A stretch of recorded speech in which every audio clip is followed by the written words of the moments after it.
Hello नमस्कार साथियों, BEd bridge course में आपका स्वागत है। यदि आप ये क्वेश्चन बैंक लेना चाहते हैं तो आप व्हाट्सएप नंबर पर कांटेक्ट कर सकते हैं। हम लोग पढ़ रहे हैं बीएड ब्रिज कोर्स का पेपर फर्स्ट, जो कि क्लास है 15 और पेपर का नाम है बाल विकास और शैक्षिक मनोविज्ञान। न्यू सिलेबस के आधार पर आप सिलेबस प्राप्त कर सकते हैं। आपके सामने व्हाट्सएप नंबर 7055667037 दिख रहा है। इस पर आप मैसेज करेंगे ब्रिज कोर्स लिखकर और आपको एक इम्पोर्टेंट ग्रुप में जोड़ कर दिया जाएगा, जहां पर आपको सभी जानकारियां ब्रिज कोर्स से रिलेटेड समय समय पर मिलती रहेंगी। चलिए अब देखते हैं आज के इम्पोर्टेंट क्वेश्चन और आंसर। आज का इम्पोर्टेंट क्वेश्चन है क्वेश्चन नंबर 15। इसके पहले के वीडियो यदि आपने नहीं देखे हैं तो आप उनको चैनल पर जाकर प्लेलिस्ट में क्रम से सारे वीडियो देख सकते हैं। क्वेश्चन है, शिक्षक का बाल विकास में क्या योगदान है? शिक्षक का बाल विकास में क्या योगदान है, समझेंगे इसका आंसर। शिक्षक बच्चे का मार्गदर्शक, मित्र और प्रेरक होता है। शिक्षक बच्चे का मार्गदर्शक, मित्र और प्रेरक होता है। वह बच्चे की मानसिक, भावनात्मक और सामाजिक ज़रूरतों को समझकर उसकी क्षमताओं को पहचानता है। शिक्षक सकारात्मक वातावरण बनाकर बच्चे की जिज्ञासा को बनाए रखता है और सीखने को आनंदमय बनाता है। एक अच्छा शिक्षक न केवल ज्ञान देता है बल्कि बच्चे में अच्छे संस्कार, अनुशासन और आत्मविश्वास भी विकसित करता है। तो यहाँ पर क्वेश्चन था कि शिक्षक का बाल विकास में क्या योगदान है। तो शिक्षक का बाल विकास में इतना योगदान है कि शिक्षक बच्चे को अच्छा मार्गदर्शन करे, मित्र के रूप में, एक प्रेरक के रूप में, जिससे कि बच्चे का मानसिक विकास हो, भावनात्मक विकास हो और बच्चे की सामाजिक ज़रूरतों को समझकर उसकी क्षमता को पहचान कर उसी के हिसाब से बच्चे को सिखाना चाहिए और बच्चे को मार्गदर्शन करना चाहिए। शिक्षक न केवल बच्चों को ज्ञान देता है बल्कि शिक्षक बच्चों में अच्छे संस्कार दे सकता है, बच्चों को अनुशासन में रहना सिखाता है, बच्चों को आत्मविश्वास भी विकसित करता है। तो ये है शिक्षक का बाल विकास में योगदान। आप देख रहे हैं BEd bridge course new syllabus and कैनवाला 2 यूट्यूब चैनल। नेक्स्ट क्वेश्चन है आपके सामने।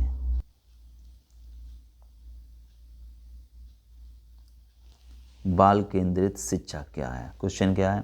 बाल केंद्रित शिक्षा क्या है, समझेंगे।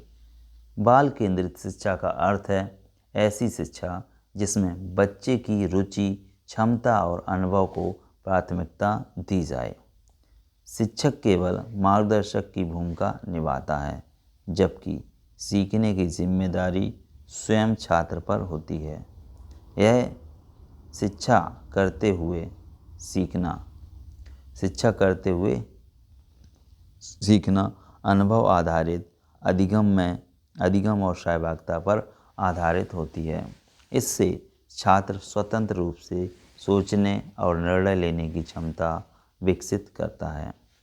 तो एक बार फिर से समझेंगे बाल केंद्रित शिक्षा क्या होती है।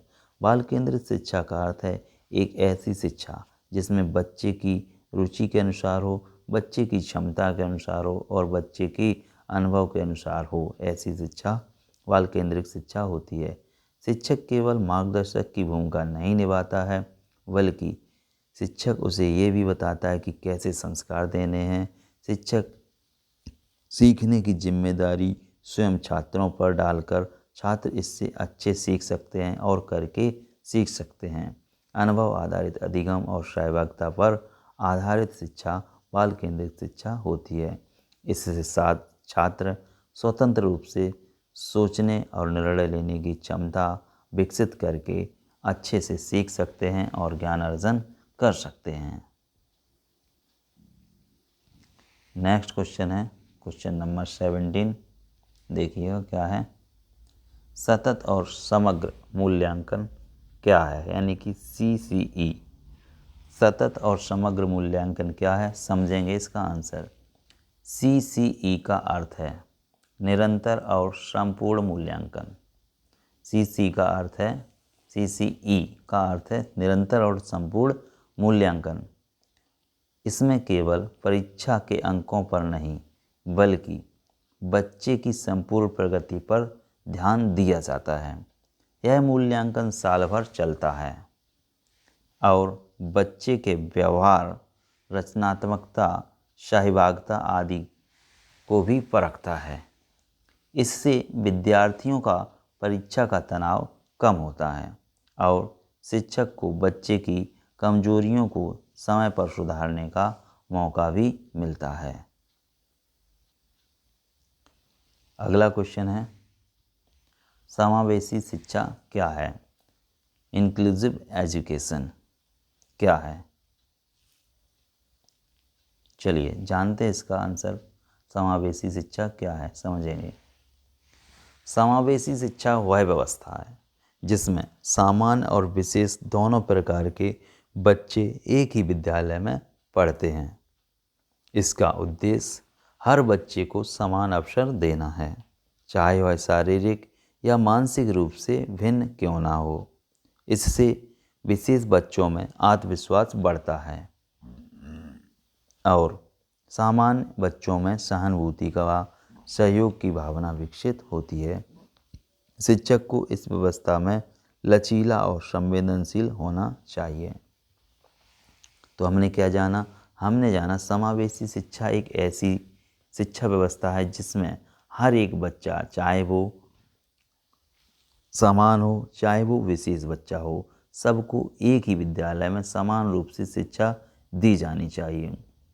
तो इस प्रकार की शिक्षा समावेशी शिक्षा होती है। कुछ बच्चे शारीरिक रूप से समान होते हैं, कुछ बच्चे शारीरिक रूप से भिन्न होते हैं, कुछ मानसिक रूप से भिन्न होते हैं, कुछ मानसिक रूप से कमज़ोर होते हैं, कुछ मानसिक रूप से बहुत अच्छे होते हैं। तो इस प्रकार के सभी बच्चों को एक साथ एक ही विद्यालय में शिक्षा देना समावेशी शिक्षा व्यवस्था कहलाती है। इसमें शिक्षक को इस व्यवस्था में लचीला और संवेदनशील होना चाहिए, जिससे कि प्रत्येक बच्चा आसानी से सीख सके और आत्मविश्वास के साथ आगे बढ़ सके। नेक्स्ट क्वेश्चन है, विशेष बच्चों के शिक्षण में शिक्षक को क्या ध्यान रखना चाहिए? विशेष बच्चों के शिक्षण में शिक्षक को क्या ध्यान रखना चाहिए, समझिएगा इसका आंसर। विशेष बच्चों के लिए शिक्षक को उनकी व्यक्तिगत क्षमताओं, सीमाओं और रुचियों को समझना चाहिए। उसे धैर्य, स्नेह और प्रोत्साहन से काम लेना चाहिए। कठिन विषयों को सरल उदाहरणों से समझना, सहायक उपकरणों का प्रयोग और सहयोगी वातावरण बनाना आवश्यक है। शिक्षक को यह नहीं भूलना चाहिए कि हर बच्चा सीख सकता है, बस उसके लिए सही तरीका अपनाना ज़रूरी है। तो यहाँ पर बताया गया है कि विशेष बच्चों के शिक्षण के लिए शिक्षक को ध्यान रखना चाहिए। क्या क्या ध्यान रखना चाहिए, यानी कि ये सारी बातें यहाँ बताई गई हैं। एक बार फिर से समझिएगा। विशेष बच्चों के लिए शिक्षक को उनकी व्यक्तिगत क्षमताओं, सीमाओं और रुचियों को समझना चाहिए। उसे धैर्य, स्नेह और प्रोत्साहन से काम लेना चाहिए। कठिन विषयों को सरल उदाहरण के माध्यम से समझाना चाहिए टीचर को, और सहायक उपकरणों का प्रयोग करके सहयोगी वातावरण बनाना चाहिए। टीचर को यह नहीं भूलना चाहिए कि हर बच्चा सीख सकता है, बस उसके लिए अपना सही तरीका अपनाना ज़रूरी होता है। नेक्स्ट क्वेश्चन है क्वेश्चन नंबर 20, शिक्षा का अंतिम उद्देश्य क्या है? क्वेश्चन क्या है? शिक्षा का अंतिम उद्देश्य क्या है, समझिएगा। शिक्षा का अंतिम उद्देश्य केवल ज्ञान देना नहीं, शिक्षा का अंतिम उद्देश्य केवल ज्ञान देना नहीं बल्कि एक अच्छे जिम्मेदार और नैतिक नागरिक का निर्माण करना है या तैयार करना है। यानी कि शिक्षा का अंतिम उद्देश्य केवल ज्ञान देना नहीं है, बल्कि शिक्षा का उद्देश्य यह है कि वह अच्छे, जिम्मेदार और नैतिक नागरिक बनाने का कार्य करे। यह व्यक्ति के सर्वांगीण विकास जैसे कि शारीरिक विकास, मानसिक विकास और सामाजिक विकास, नैतिक विकास और आध्यात्मिक विकास पर ध्यान देती है। सच्ची शिक्षा वह है जो व्यक्ति के जीवन की चुनौतियों का सामना करने योग्य बनाती है। यानी कि सच्ची शिक्षा वह ऐसी शिक्षा होती है जो व्यक्ति को जीवन में जो उसकी चुनौतियां आती हैं उनका सामना करने के लिए उसे बनाती है और समाज के लिए उपयोगी बनाती है। ऐसी शिक्षा। साथियों, यहाँ पर हमने इम्पोर्टेंट क्वेश्चन देख लिए हैं। आपके सामने एक ये व्हाट्सएप नंबर दिख रहा है। आप चाहें तो इस पर कांटेक्ट करके हमारे व्हाट्सएप ग्रुप, व्हाट्सएप चैनल और टेलीग्राम चैनल से आप जुड़ सकते हैं। व्हाट्सएप चैनल का क्या फ़ायदा रहता है? व्हाट्सएप चैनल में आपका नंबर कोई नहीं देख सकता है, ना ही आप किसी का नंबर देख सकते हैं। तो व्हाट्सएप चैनल से अवश्य जुड़ें। वहाँ पर आपको ज़रूरी PDF फाइल्स और ज़रूरी नोट्स और ब्रिज कोर्स से रिलेटेड सारी जानकारियाँ आपको दी जाएंगी। तो एक बार व्हाट्सएप पर संपर्क जरूर करें और ब्रिज कोर्स से संबंधित किसी भी समस्या के लिए आप हमसे व्हाट्सएप कॉल कर सकते हैं या व्हाट्सएप पर मैसेज कर सकते हैं। वीडियो में बने रहने के लिए बहुत बहुत धन्यवाद। आपका दिन मंगलमय हो।